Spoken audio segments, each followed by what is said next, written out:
Well, thank you and welcome. Today's a very special day, obviously, and it's in spite of the deployment and all the angst around that, it's always good to get our entire family together. So it's a good day. It's a good day in Idaho, and it's a good day to be in Idaho National Guard. We're going to get right to it today. It is my honor and privilege to introduce our Commander-in-Chief and Governor of the great state of Idaho, the Honorable Brad Little.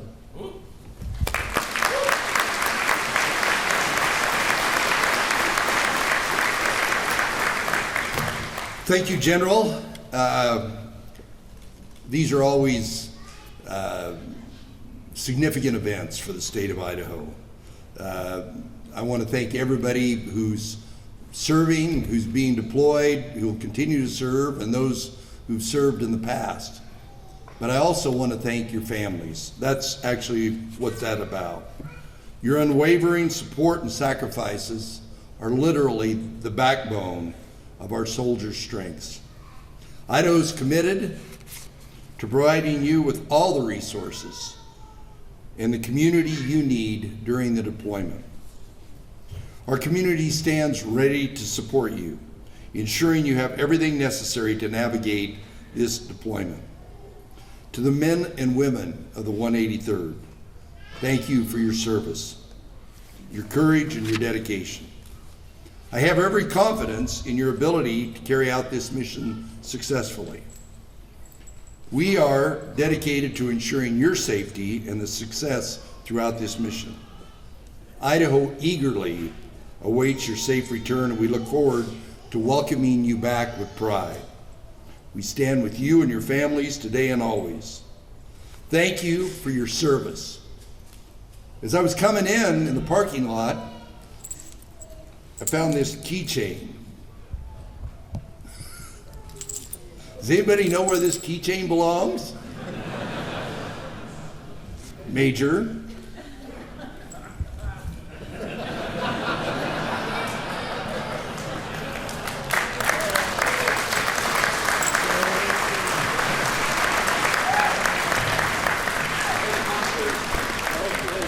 I'm sure that prank is going to go on for the next year during the deployment. I was glad to be able to help kick it off. So thank you all very much. So as I said earlier, it's a great day to be in Idaho National Guard. Our number one priority is our federal mission readiness. And a lot of times when we say that, it's just words. But today, as I look out on the faces of our soldiers and families, that's not just words. They're actual deeds. And you are the face of that. You are the meat on that bone when we tell the federal government we will be ready for our federal mission. So I'm incredibly proud to be amongst you and to be with you today as we celebrate the fact that we are who we say we are, and we will do the things we say we will do. But I would offer you a couple thoughts to think about that. Less than 2% of Americans have served in the United States military. Less than 2% of our fellow citizens have had the experience that you are about to have, and for some of you have already had. That's a big number, because a big number isn't 2%, it's 98%. And so today, when I say that I'm proud to be a part of this team, I'm even more proud to say that I'm part of the 2%er club. And the 2% club is those that have answered the call when their nation says we need to do this. And what are you going to do? Providing assurance to our allies and partners is an absolute significant event, and we have learned over the years that the United States cannot go it alone throughout the world.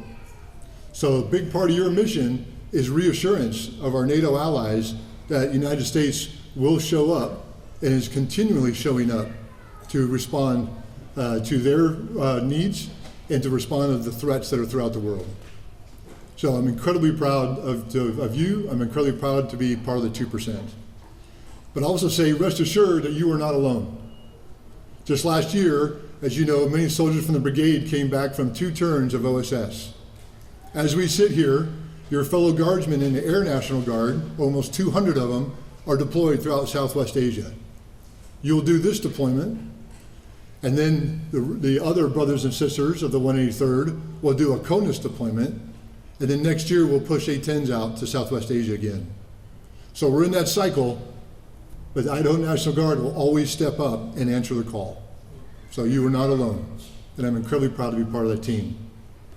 But if I could be so bold, I would offer 3 things to think about. As I understand that many of you, this is your first deployment. So from an old head that's got a couple under my belt, I would offer this couple words to the soldiers and your families.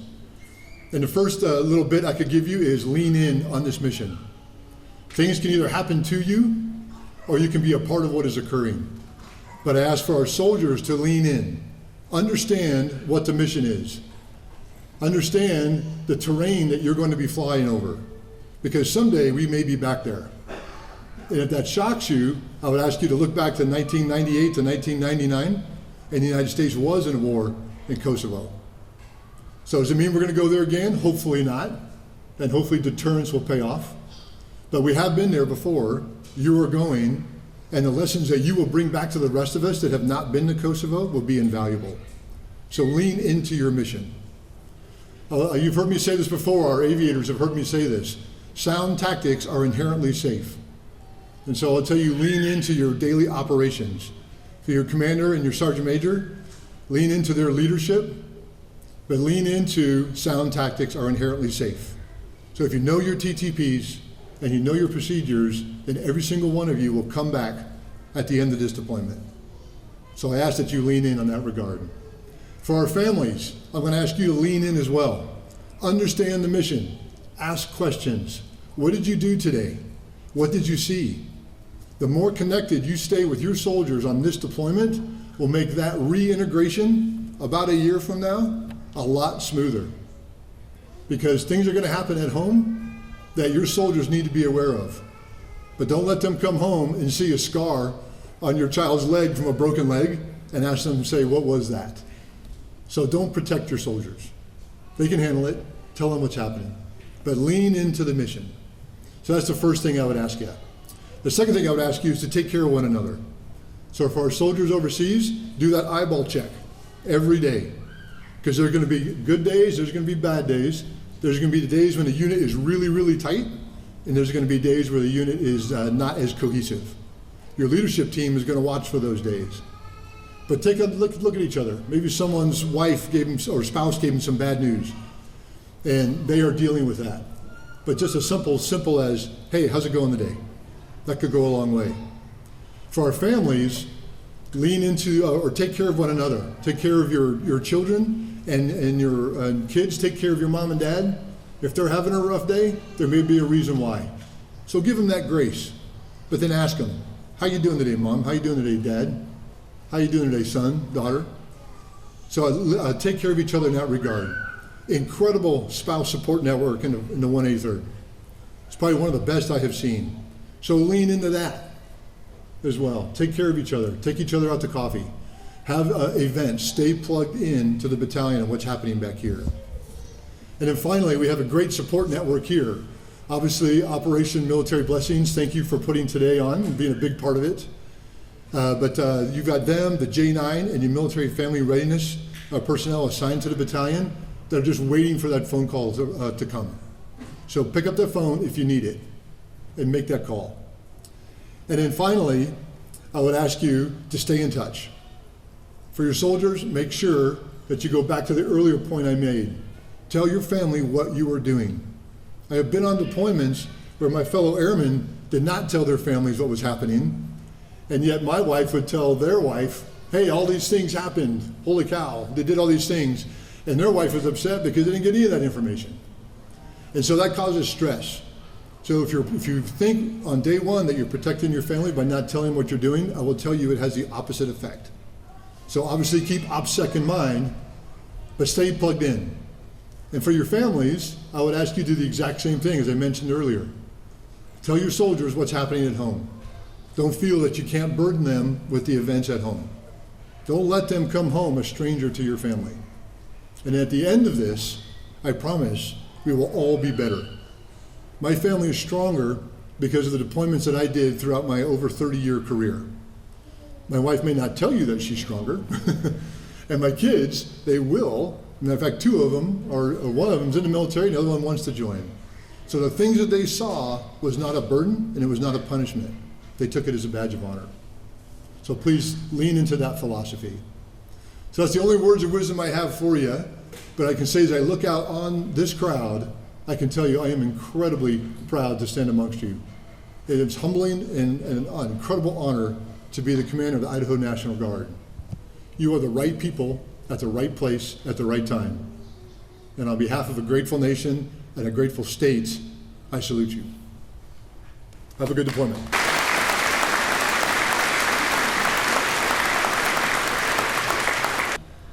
And this plaque is just a small symbol, and the plaque reads, "Thank you for representing the 183rd Aviation Regiment as the honorary battalion commander from 23 May 2022 to 21 August 2024. Your commitment to excellence and service to the soldiers of the regiment will always be remembered and cherished." So Todd, on behalf of me and the rest of the regiment, thank you.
I'm Chief Warrant Officer 2, pilot in command for one of the aircraft of this deployment. Okay. So pilot. Pilot. Yeah. 12-month deployment. Yep. Orders are for 365 days. Okay. So Your family? You got a family? I do. Well, actually, I am married, no kids. I have the really unique situation that my husband's actually going on this deployment with me. So he is also a pilot in the other aircraft. Okay. So they wouldn't let us fly it together at first, you know, because you got to start the trip off good, right? So he will also be flying on this deployment as well. First mission? My first deployment, it's not his first. He was prior service active duty Air Force. So What yeah. exactly will you be doing in Kosovo, as far as you can tell us? So as far as my job or the mission in general, my specific job, I'll be a pilot in command, so just flying any of the missions that come down. I also am qualified in our life-saving equipment repair technician, so I can I work on all of our helmets, our life vests, or our vests, our flight gear, our first aid kits, that kind of equipment. So. What was some of the training that you did before to prepare for this deployment? Besides the obvious flight school and all that stuff, we've really worked on multi-ship flying with each other, really try to keep that cohesion of the unit that is going. We've done a lot of flying together. I've worked with the guys and gals coming with us for I've been out of flight school for 5 years now, so I'm working with what I truly say some of the best people I've ever worked with. And it's just keeping that morale high and doing what we, oops, sorry. Oh, thank you. Oof, scary. So just keeping that unit cohesion high and just training to the best of our abilities for every mission that comes out, even if it's just a practice flight. You got to treat everything like you would in a real world situation and keep that consistency. And with this being your first deployment, how are you feeling about it in general? I don't have kids, but I do have 2 dogs, so it's kind of hard to leave them, and be like, hey, I am coming back, like, don't give up on me. I am going with a lot of my friends, though, and my husband, so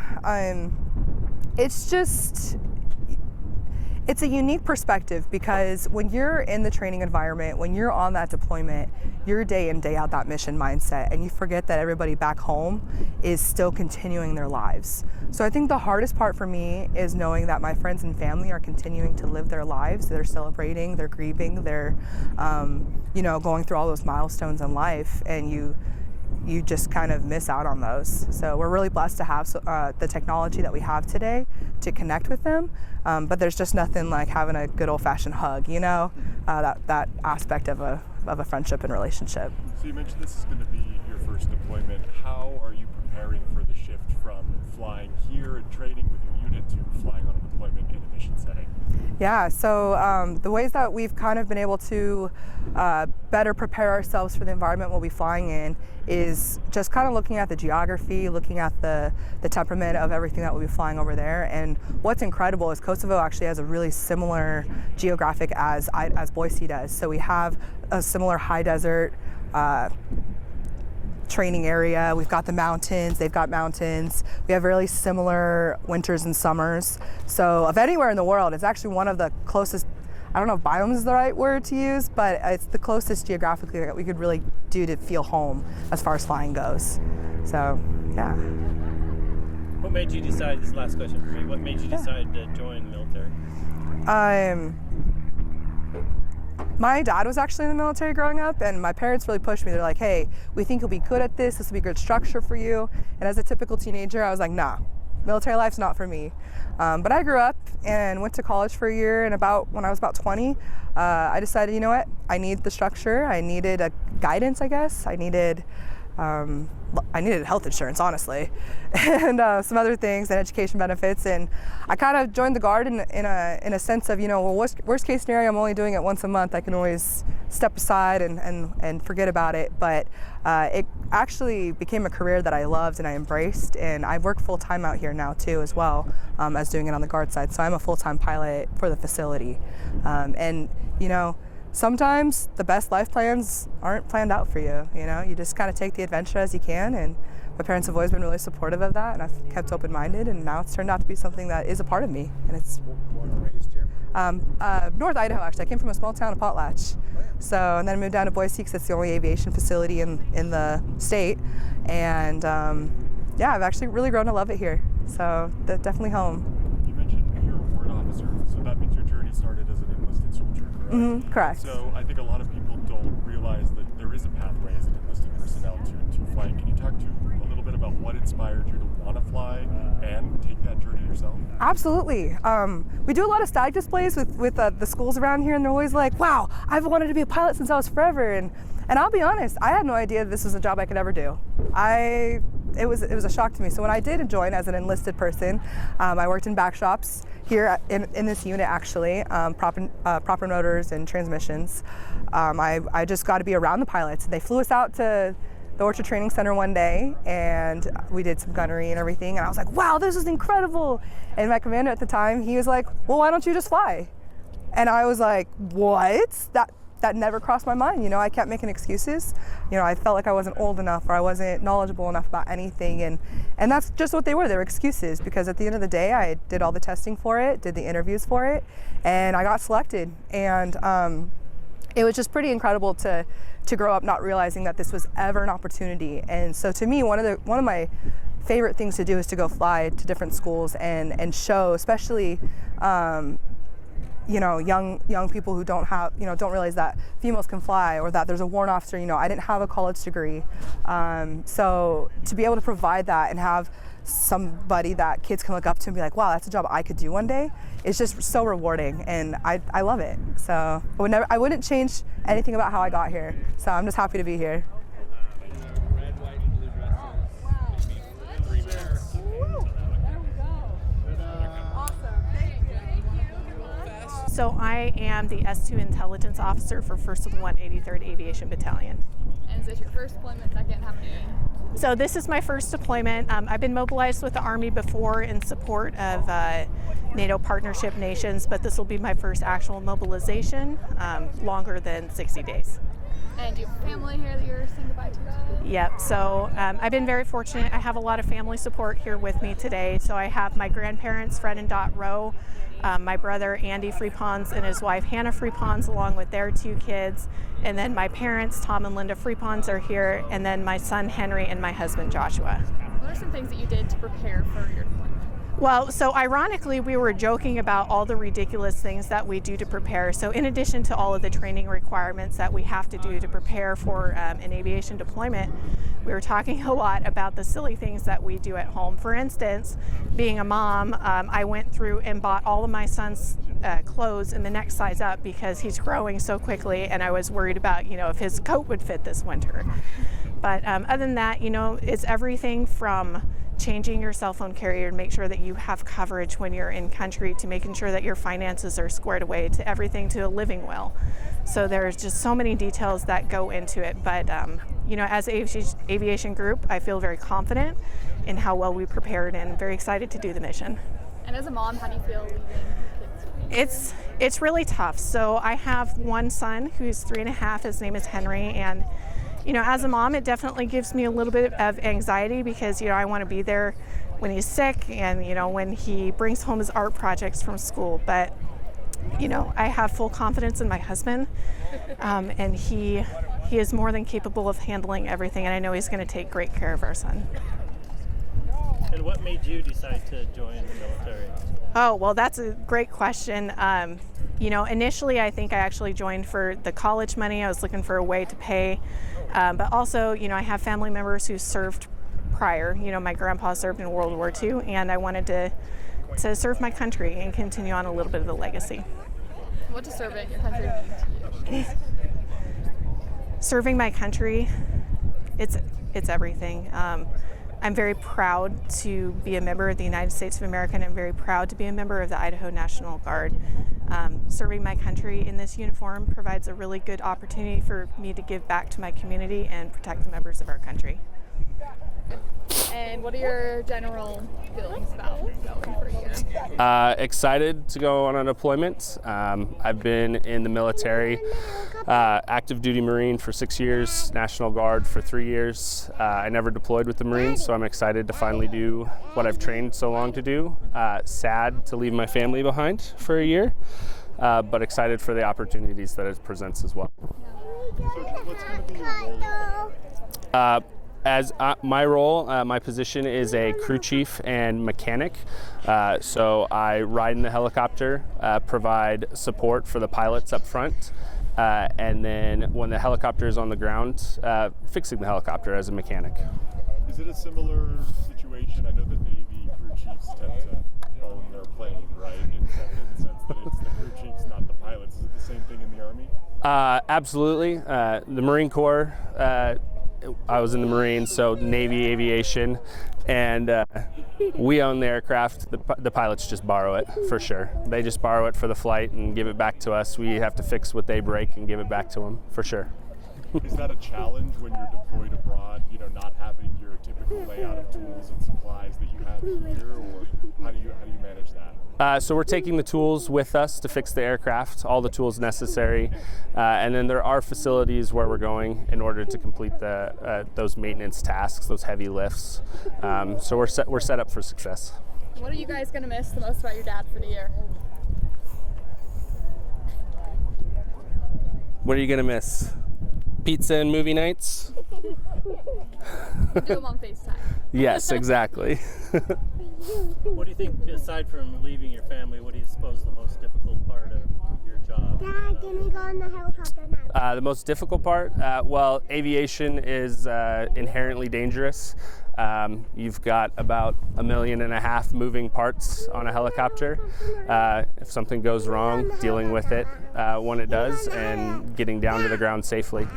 So, yeah, hold on, Emmy. Can we go on the helicopter now? How time consuming? Can we go on the helicopter now? aircraft. I understand they're newer models, right? Yes. So every maintenance task has a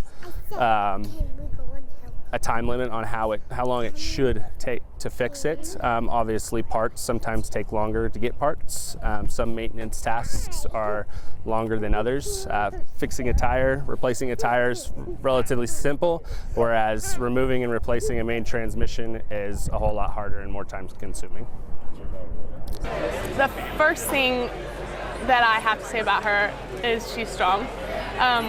She's the strongest woman I know. She has taught me to push past my limits and just do things that are scary and be brave.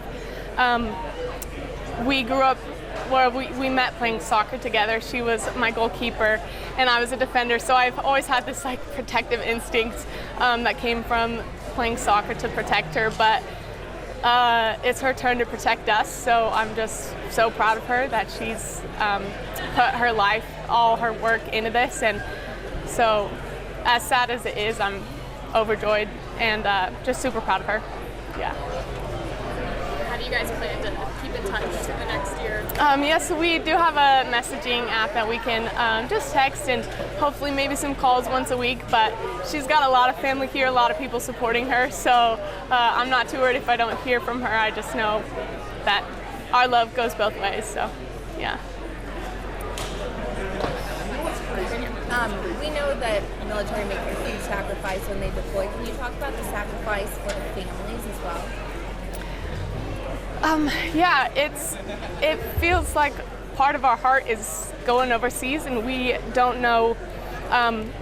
We sometimes don't know what they're doing on a day-to-day basis, so it's a little scary, that unknown of what they're working through and what their day looks like. But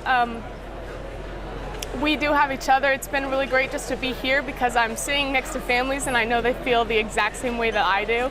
So there is a sense of solidarity here where we can all support each other, and even though it's hard, the soldiers have their family that they're going with, and so we kind of make our own family here as well while they're gone. Yeah. Is that your sign? Yes, it is. Would you be grab it and hold Yes. it? Yes, my grand artwork. No, I love it. That is, you have great hands. Thank you. Yeah. Surprise.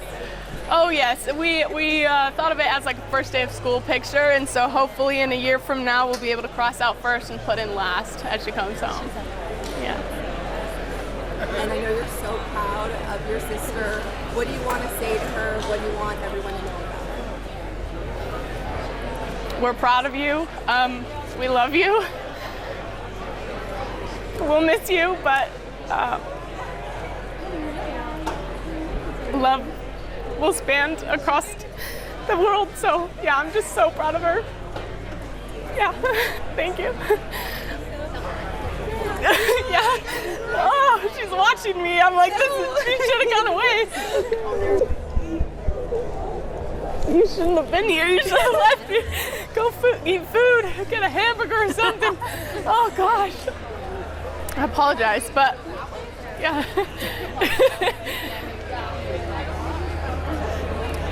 You're the strongest person I know. You'll do what you need to do. You'll do what you need to do, and we're proud of you no matter what. And we love you.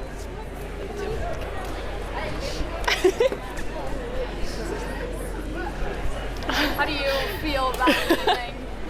Let's have you maybe switch sides. Okay. Can you take off and stay right where you're at? Oh, okay. Repeat the question. What are your general feelings about your first deployment? I think it's kind of mixed. Very, very excited. I trust the team that I'm going with. My guys are absolutely amazing. Just a hoot of a time with them, but it's also kind of devastating to leave my family. But I also know that they know I've wanted this. They've got my back, and there's no doubts about that. And I think it just helps kind of have that in the back of my head that I know that they're ready for me to come home. They're also excited for me to be out there. Obviously, all the feelings, they're going to happen regardless. But as Sergeant Major said, it's the worst day today, but it's also the most exciting because it's definitely a different adventure. Not a lot of people get to experience that, so it's just both feelings, excited and How's it feel to have such a strong support system back home? It's absolutely amazing. It's necessary. I don't think I would have been able to be as mentally prepared to kind of go and do what we're going to do. I feel very privileged to have that. I know a lot of other people, you know, they have good support systems and stuff like that, but I know mine is strong and I can count on them for anything. I know that they'll take care of stuff back here, so it's definitely something that it's like a relief. So. What was your name? Valerie. Valerie? No, different last names, yeah. So I'm in my 27th year serving, so in the Idaho National Guard. Do you want to just talk about this deployment a little bit, kind of the things you'll be doing, what you're preparing for that? For sure. So I'm the task force commander for the deployment. Our mission is going to be in Kosovo, which is in the Balkans regions in Europe. And our primary responsibility are going to be twofold over there. It's providing the aviation support for any of the troops that need movement through the Balkans area, and then also providing the medevac for any of the NATO soldiers that possibly could get injured or hurt over there, and making sure that we get to them to provide care so we can get them to a hospital. And with a couple years under your belt and kind of the leader of this unit, kind of what is some advice that you're giving to the other soldiers? Yeah, so we have quite a few soldiers that have never done this before. You know, it's the first time, it's exciting for them. So the advice is very similar to what General Donnellan talked about already, is find your purpose, right? Have some goals and focus on those goals, not just for your military, but also there's an opportunity to better yourself, whether that's education or some physical goals or spiritual or mental things. But having something that keeps you occupied and your mind off of just being deployed. So that's a lot of the advice that we've been giving over the last 18 months as we prepared. So. And being at home, kind of how do you find support with the other families that are here while you're on the war? Well, I'm part of the family readiness group, and so it's just nice to have people that are in the same situation that I am. You guys can cut that out later. And do you want to talk about the family readiness group a little bit, kind of what it is and what you guys do? Well, it's a volunteer group of spouses, and we organize different family parties. We're there if people need something, they can call us and we can provide resources for them. So, would you be able to speak to the types of resources available for families? Absolutely. So for immediate, for families here on Gowan Field, we have our J9 family support group that has multiple different things, financial counselors, counselors that can help you through marital issues, or kids are having challenges with their parents being deployed or even being here. There's quite a few resources that are available right here on Gowan Field, and also they can move throughout the region to help the southeast and also up north as well. Specifically through the lens of the National Guard, why is a federal mission like this important to the mission of the National Guard? Yeah, it's just one, it puts Idaho on the map, right? It is a federal mission, but we do a lot of things in the National Guard that supports the federal mission, and it gets us noticed. We're not very big among other states, but the missions that we do are important, and it gets recognized at the federal level. Is there anything else that you want to add? No, well, thank you for this opportunity, and also for the community support. The many people that have come out here today to support us as we leave and go on this journey. I appreciate the support that we get from the community. Also our senior leaders, our governor was here today. So thank you so much for that. Thank you so much. All right.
Thank you.